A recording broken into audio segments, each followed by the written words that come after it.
खबर आपको देंगे। दरियाई सिंध में दादू मोरो पुल के मकाम पर कच्चे के इलाकों में सैलाबी सूरत हाल है।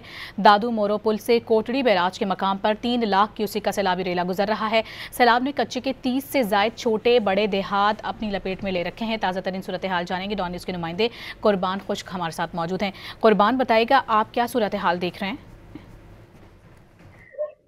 जी, मैं अब दरिया सिंध के दादू मोरो पुल के मकाम पर मौजूद हूँ और दरिया सिंध में सैलाबी जो है पानी के रेले की जो सतह यहाँ पर बढ़ती जा रही है। अब यहाँ पे पानी की जो सतह है 126.6 RL तक पहुँच चुकी है और माहिरीन के मुताबिक यहाँ पे पानी जो है 3 लाख क्यूसेक जो है उस दादू मोरो पुल की मकाम से गुजर के कोटरी बैराज की अपस्ट्रीम की तरफ पानी का बहाव है। और यहाँ पे दादू मोरो पुल के गिरदनवा में कच्चों के जो इलाके हैं उनके मुतअद्दिद गांव जो है वो ज़ेर-आब आ चुके हैं और पानी का बहाव जो है वो बढ़ता जा रहा है। और इसी तरह यहाँ पे जो हिफाजती पुश्ते हैं दादू मोरो पुल के साथ लारकाना 7 हिफाजती पुश्ते के साथ उन पे इरिगेशन जो महकमा अनहार है उनकी पेट्रोलिंग और गश्त भी जारी है यहाँ पे। जी, आपका कुर्बान खुश्क।